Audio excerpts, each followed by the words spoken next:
এই শোনো না গো, আমাদের গান ও ভালোবাসার চ্যানেলটি সাবস্ক্রাইব করে পাশে থাকা বেল আইকনটি বাজিয়ে দিও প্লিজ। আর গল্পটি ভালো লাগলে লাইক কমেন্ট করে শেয়ার করে দিও প্লিজ। ধন্যবাদ। ওই রুম থেকে এই রুমে আসলেই এতক্ষণ সময় লাগলো? আসলে আমি থাক, কিছু বলতে হবে না। তোমার জায়গায় যদি আমি ওইভাবে কোনো ছেলের সাথে এতক্ষণ ধরে একটা রুমে থাকতাম তাহলে তুমি কি করতে?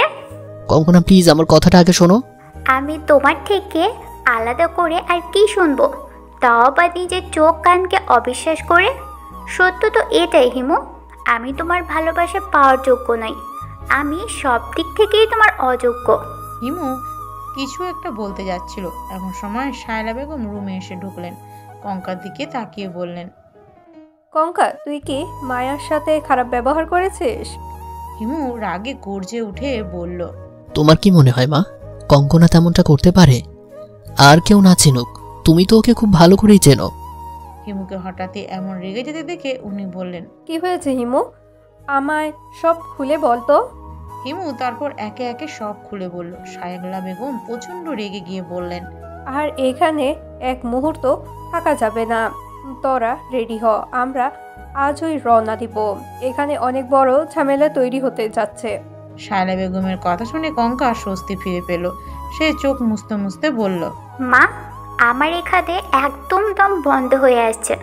কেউ যদি যেতে নাও চাই তবুও আমি একাই তোমার সাথে যাব।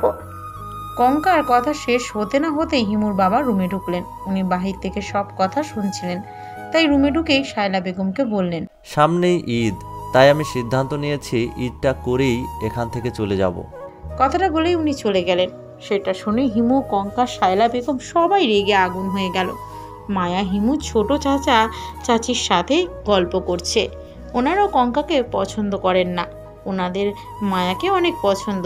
এতে মায়ার শক্তি আরও বেড়ে গেল। বিকেলে কঙ্কা পুকুর পাড়ে বসে এক ধ্যানে পানির দিকে তাকিয়ে আছে আর ভাবছে কি করা যায়। সে কি হিমুকে ছেড়ে চলে যাবে নাকি হিমুর কাছেই থাকবে?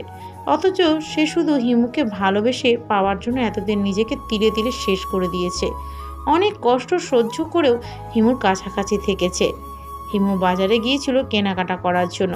রুমে এসে কঙ্কাকে দেখতে না পেয়ে সে খুঁজে বেড়াতে লাগলো। একটু পর সে খেয়াল করলো কঙ্কা পুকুর পাড়ে বসে আছে, তাই সে ওই দিকে যেতে লাগলো। হিমু কঙ্কার সামনে গিয়ে দাঁড়াতেই কঙ্কা চমকে উঠল। তারপর মাথা নিচু করে আবারও পানির দিকে তাকিয়ে রইল। হিমুর পাশে বসে বলল, এখানে একা একা কি করছো? রুমে চলো। তুমি রুমে যাও, আমার এখানে একা থাকতেই ভালো লাগছে। আচ্ছা ঠিক আছে, তাহলে আমিও থাকি। কঙ্কা রেগে গিয়ে বলল, তোমায় এখানে থাকতে হবে না, তোমার জন্য অন্য কেউ রুমে ঠিকই অপেক্ষা করছে, যাও তুমি। হিমু বুঝতে পারল কঙ্কা মায়ার বিষয়টা নিয়ে অনেক রেগে আছে, তাই সে কোনো কথা না বলে চুপচাপ বসে থাকতে লাগলো। একটু পর হঠাৎ সে খেয়াল করলো পানিতে কঙ্কার যে ছবি ভেসে উঠেছে সেটাতে কঙ্কাকে একদম বুড়ির মতো লাগছে, আর আগের থেকেও বেশি বিদঘুটে দেখাচ্ছে। সে তোতলাতে তোতলাতে কঙ্কাকে বলল, পানিতে তোমায় এমন অদ্ভুত দেখাচ্ছে কেন? কঙ্কা বুঝতে পেরে সাথে সাথে আসল দেহ ধারণ করে বলল, কোথায়? আমি তো অদ্ভুত কিছুই দেখতে পাচ্ছি না। হিমু পানির দিকে তাকিয়ে দেখলো সত্যি এখন আর ওই রকম অদ্ভুত দেখাচ্ছে না। হিমু কিছু না বলে ভয়ে ভয়ে ওখান থেকে উঠে রুমে চলে গেল। সে কঙ্কাকে ভয় পেতে লাগলো। মায়া বেলকনিতে দাঁড়িয়ে হিমু আর কঙ্কাকে এতক্ষণ ফলো করছিল। হিমুকে রুমে যেতে দেখেই সেও হিমুর রুমে ঢুকে পড়ল। আর এদিকে কঙ্কা ওর শরীরের বিষয়টা নিয়ে ভাবতে লাগলো। ও চেয়েছিল ওর শরীরে শুধু হিমুর রক্ত থাকবে, হিমুর রক্ত পান করে সে ওর আত্মাকে নতুন জীবন দেবে, কিন্তু সেটা তো সে করতে পারছে না, যার জন্য ওর আত্মাটাও ধীরে ধীরে মৃতের মতো নিঃশেষ হয়ে যাচ্ছে আর সে সব ধরনের ক্ষমতাও হারিয়ে ফেলছে। কঙ্কা ভাবতে লাগলো কি করা যায়, এভাবে হিমুর জন্য নিজেকে শেষ করে দিবে নাকি সে ওর জগতে ফিরে যাবে। একটু পর চিন্তা ভাবনা শেষ করে ও রুমের দিকে যেতে লাগলো। ঠিক দরজার কাছে এসেই সে হিমু ও মায়ার কণ্ঠ শুনতে পেল। এতে সে রাগে আগুন হয়ে গেল। কঙ্কা রুমে ঢুকে দেখতে পেল হিমু ও মায়া কি জানি একটা বিষয় নিয়ে আলোচনা করছে। কঙ্কাকে আসতে দেখে মায়া চুপ করে রইল আর হিমু কঙ্কার দিকে ড্যাব ড্যাব করে তাকিয়ে রইল। কঙ্কা হিমুর দিকে তাকিয়ে বলল, রুমে এসে মনে হয় তোমাদের খুব ডিস্টার্ব করলাম। ওকে, নো প্রবলেম, আমি এখনই চলে যাচ্ছি। কথাটা বলে সাথে সাথে কঙ্কা রুম থেকে বেরিয়ে গেল। ওদের কিছু বলার সুযোগই দিল না। হিমু তাড়াহুড়া করে কঙ্কার পিছু পিছু যেতে লাগলো, কিন্তু কঙ্কা সায়লা বেগমের রুমে গিয়ে দরজা লাগিয়ে দিল। হিমু কঙ্কাকে আর বিরক্ত না করে সোজা ওর রুমে চলে আসলো। মায়া তখনও হিমুর রুমেই বসেছিল। সে হিমুকে বিষণ্ণ মুখে রুমে ঢুকতে দেখে বলল, সরি হিমু, আমার জন্য তোমার এত প্রবলেম সহ্য করতে হচ্ছে। আমি কাল পরশুর মধ্যেই চলে যাব। হিমু কিছু না বলে সোফায় বসে পড়ল। সে মনে মনে কঙ্কার অস্বাভাবিক আচরণ নিয়ে ভাবছে। কেমন সামান্য বিষয় নিয়েও সে খুব বেশি রিয়েক্ট করছে, সেটা হিমুকে খুব ভাবালো। হিমু মায়ার সাথে এতক্ষণ ধরে ওর বাবার গেমটা নিয়েই আলোচনা করেছিল। কঙ্কার প্রতি হিমুর অমন নিঃস্বার্থ ভালোবাসা দেখে মায়া অনুতপ্ত হয়ে হিমুকে ওর বাবার সব প্ল্যানের কথা বলেছে। হিমু সেইটা ডিটেলস জানার জন্য এতক্ষণ মায়ার সাথে কথা বলছে। মায়া হিমুকে সত্যি সত্যি অনেক ভালোবাসে, কিন্তু যখন সে এখানে এসে কঙ্কার প্রতি ওর অসীম ভালোবাসা দেখতে পেল, তখন সে নিজে নিজে অনেক কষ্ট পেতে লাগলো। সে যতবারই হিমুর মুখে কঙ্কার কথা শুনতে পেত, সে ততবারই মনকষ্ট পেতে লাগলো। অবশেষে সে সিদ্ধান্ত নিল যে সে আর ওদের মাঝে কাটা হয়ে থেকে শুধু শুধু অশান্তি বাড়াবে না। তাই সে হিমুকে ওর বাবার সব প্ল্যান বলে দিল। হিমুকে চুপ থাকতে দেখে মায়া উঠে যেতে যেতে বলল, আর কোনো চিন্তা করো না হিমু, আমি তোমাদের পথে কখনো কাটা হতে আসবো না। শুধু তোমরা সুখে থেকো, তাহলেই হবে। বলেই মায়া চলে গেল। হিমু কোনো কথা বলল না, শুধু ওর যাওয়ার দিকে এক পলক দেখেই চোখ নামিয়ে নিল। সে বুঝতে পারল মায়া কান্না চাপিয়ে রেখে কথাগুলো খুব কষ্ট করে বলল। একটু পর সে কঙ্কার কাছে গেল। একবার দরজা নক করতেই কঙ্কা দরজা খুলে দিল। কঙ্কা চোখে পানি দেখে হিমু বলল, তুমি যেটা সন্দেহ করে এত কান্নাকাটি করছো, যদি বলি সেটা একদমই মিথ্যে, তাহলে কি সব মেনে নিবে? কঙ্কা কোনো কথা বলল না। হিমু কঙ্কাকে মায়ার সাথে কথা বলিয়ে দিল। সবকিছু শুনে কঙ্কা হিমুর বাবার উপরে অনেক রেগে গেল। তবে সে অনেকটা হালকাও হয়ে গেল। সে মায়ার প্রতি অশেষ কৃতজ্ঞতা প্রকাশ করলো। পরদিন বিকেলে মায়া হিমুর বাবাকে সবকিছু বলে বাসায় রওনা দিল। সে ওনাকে জানালো যে তার পক্ষে হিমুর সাথে কঙ্কার বিচ্ছেদ ঘটানো সম্ভব নয়। হিমুর বাবা খুব নিরাশ হয়ে গেলেন, কেননা তিনি তার শেষ আশাটিও হারিয়ে ফেললেন। তিনি কঙ্কাকে পুত্রবধূ হিসেবে কখনোই মেনে নিতে পারবেন না, কারণ তিনি কঙ্কাকে প্রচণ্ড হিংসা করতেন। হিমুর মায়ের নামে যত সম্পত্তি ছিল, হিমুর মা সব কঙ্কার নামে লিখে দিয়েছেন। একজন আশ্রিতার প্রতি হিমুর মায়ের এমন ভালোবাসাকে তিনি আধিক্যতা মনে করতেন। অবশ্য হিমুর বাবার আচরণে সেই বিষয়টা সবাই বুঝতে পারত। কয়েকদিন পর হিমুরাও তাদের শহরে বাসায় চলে গেল। এখনও হিমুর বাবা কঙ্কাকে মেনে নেননি, কিন্তু তাতে কঙ্কা বা হিমুর কারো কিছু এসে যায় না। কয়েক মাস পর কঙ্কা হিমুকে অনেক বুঝিয়ে রাজি করায় যে তার মা তার নামে যে সম্পত্তি লিখে দিয়েছিল সেগুলো সে তার বাবার নামে লিখে দেবে। সে সম্পত্তি নিয়ে কী করবে? তার কাছে হিমুই অনেক বড় সম্পত্তি, অনেক বড় একটা প্রাপ্তি। কঙ্কার কথা শুনে হিমু হেসে বলে, যদি কখনো আমি তোমায় ছেড়ে চলে যাই? কঙ্কা গম্ভীর মুখে বলল, আমি জানি তুমি আমায় কখনো ছেড়ে চলে যাবে না। আমার প্রতি তোমার এত বিশ্বাস? শুধু বিশ্বাসই নয় হিমু, অন্ধবিশ্বাস বলতে পারো।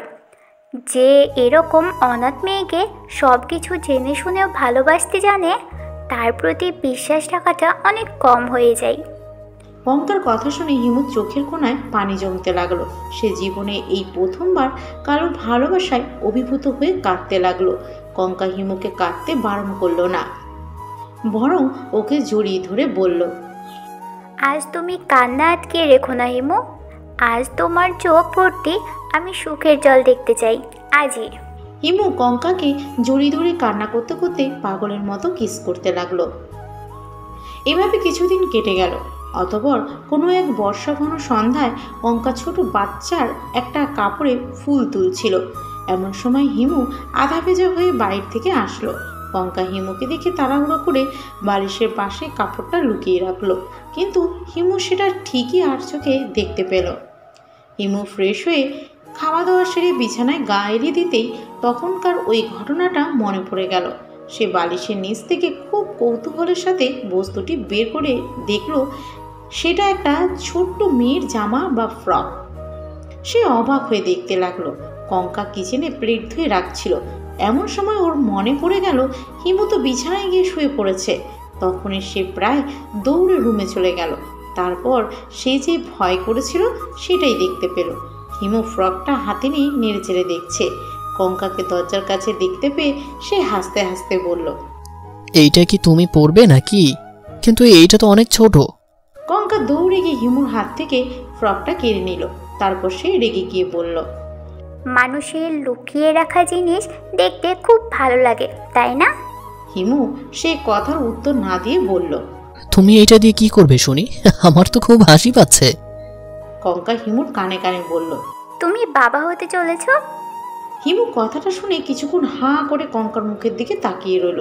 তারপর খুশিতে আত্মরা হয়ে কঙ্কাকে তুলে নিয়ে বলল, সত্যি বলছো তো? আমি বিশ্বাস করতে পারছি না।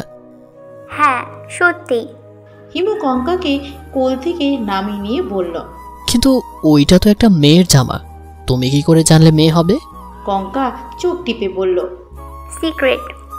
কঙ্কার কথা শুনে হিমুর মধ্যে সন্দেহ কাজ করতে লাগলো। আর সেদিন রাতেই ওর কাছে কঙ্কার সব রহস্য উন্মোচন হয়ে গেল। রাতে রোজকার মতো সে কঙ্কাকে জড়িয়ে ধরে আদরের স্পর্শে ভরে দিতে লাগলো। কঙ্কাও ওকে কিস করতে লাগলো। কিন্তু হিমুর মাথার ভিতরে কঙ্কাকে নিয়ে অদ্ভুত রহস্যগুলো ঘুরপাক খেতে লাগলো। তাই সে অন্য দিনের মতো কঙ্কার সাথে মিলিত হওয়ার পূর্বে নেশার ঘরের মধ্যে হারিয়ে গেল না। কিন্তু কঙ্কা রোজকারের মতো ভেবে নিল হিমু বোধ হয় নেশায় ডুবে গেছে। তাই সে ধীরে ধীরে হিমুর ঘাড়ের কাছে মুখটা নিয়ে গিয়ে মুহূর্তের মধ্যে দুটো ধারালো দাঁত বসিয়ে দিল। তারপর ঢক ঢক করে রক্ত পান করতে লাগলো। হিমু আজ সব স্পষ্ট বুঝতে পারল। সে প্রচণ্ড যন্ত্রণা পেয়েও চুপ করে রইল। কঙ্কাকে কিছুই বুঝতে দিল না, কারণ সে কঙ্কাকে অনেক বেশি ভালোবেসে ফেলেছে। সেই ভালোবাসাকে কোনো কারণে সে হারাতে রাজি নয়।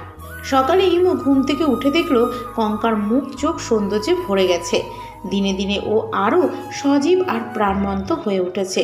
হিমু একটু সুযোগ পেলেই কঙ্কাকে আয়নায় দেখত।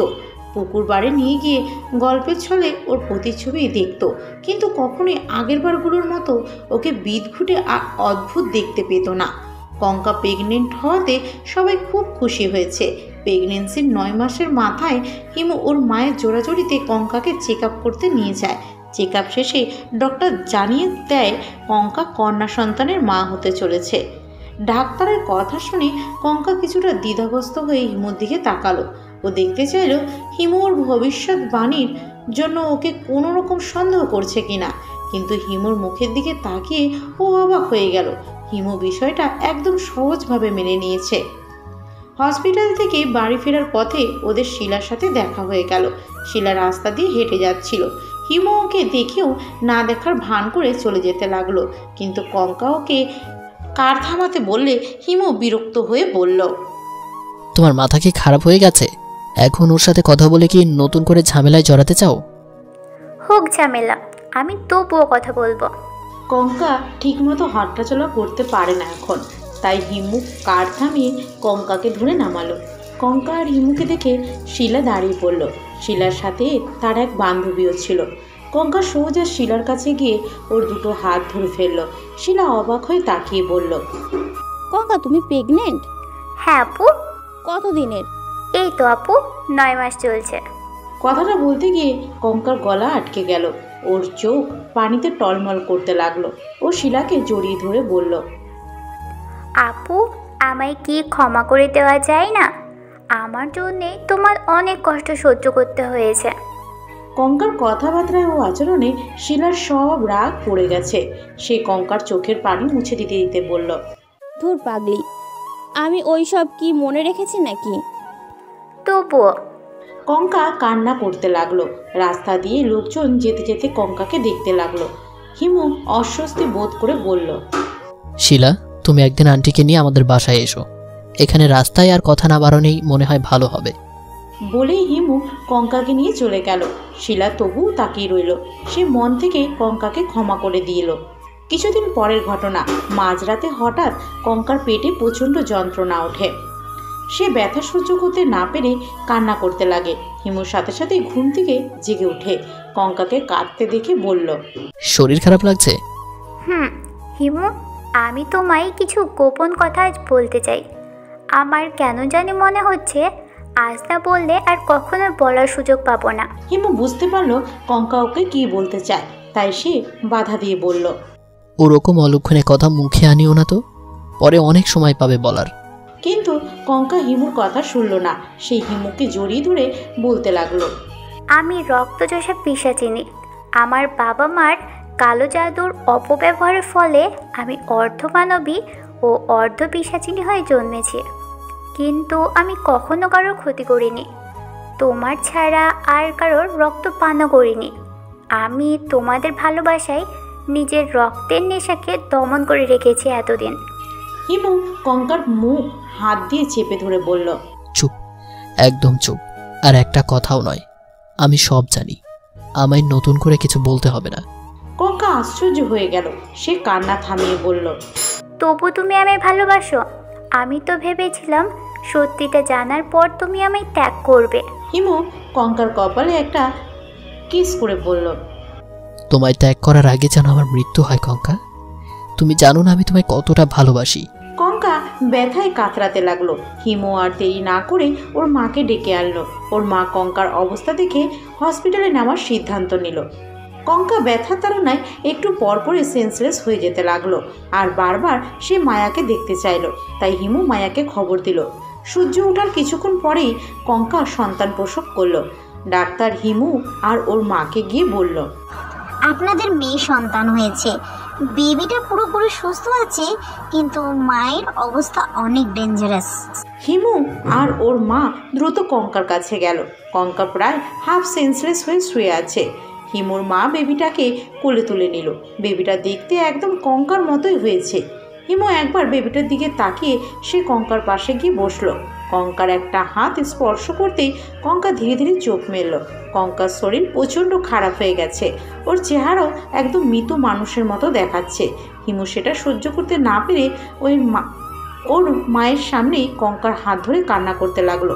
কঙ্কা কথা বলার মতো অবস্থাতে নেই, তবু সে ফিসফিস করে বলল, আমি তোমার কান্না সহ্য করতে পারছি না হিমু, প্লিজ কান্না থামাও। হিমু যেন কোনোভাবেই কান্না থামাতে পারছে না। সে কাঁদতে কাঁদতে কঙ্কার মুখের দিকে ঝুঁকে পড়ে বলল, আজ কেন জানি মনে হচ্ছে তুমি আমায় একলা করে ফেলে রেখে যাবে। কেন এমন মনে হচ্ছে বলতে পারো? কঙ্কা চোখ বন্ধ করে বলল, জানি না, হয়তো আমি তোমার রক্তের সাথে মিশে গেছি, তাই আমার মনে হচ্ছে। হিমু কিছু একটা বলতে যাবে, তখনই মায়ার কণ্ঠ শুনে সে থেমে গেল। মায়া কঙ্কার পাশে বসেই অবাক হয়ে গেল। কঙ্কাকে দেখতে একদম অদ্ভুত লাগছে। সেই পূর্ণিমা চাঁদের মতো সৌন্দর্য হারিয়ে গেছে। কঙ্কা মায়ার একটা হাত ধরে বলল, আমি এতক্ষণ তোমার অপেক্ষায় সময় গুনছিলাম। মায়া কোনো কথা বলতে পারল না। ওর চোখে পানি ছলছল করে উঠল। ওর গলা আটকে গেল। কঙ্কা চোখ বন্ধ করে রেখে বলল, আপু, তুমি আমার একটা শেষ আবদার রাখবে বড় বোন হিসেবে? মায়া কঙ্কার কথা শুনে কান্না করে ফেলল। সে কাঁদতে কাঁদতে বলল, তুমি এমন কোনো আবদার করো না যেটা রাখার কোনো যোগ্যতা আমার নেই। কঙ্কা কিছুক্ষণ চুপচাপ থেকে ফিসফিস করে বলল, তুমি আমার মেয়েটার মা হতে পারবে? কঙ্কার কথা শুনে হিমু কঙ্কার মুখে হাত দিয়ে বলল, কেন এসব কথা বলে আমায় কষ্ট দিচ্ছ? আমার নিঃশ্বাস যতক্ষণ থাকবে ততক্ষণ তোমার নিঃশ্বাসও থাকবে। তোমার কিচ্ছু হবে না কঙ্কনা।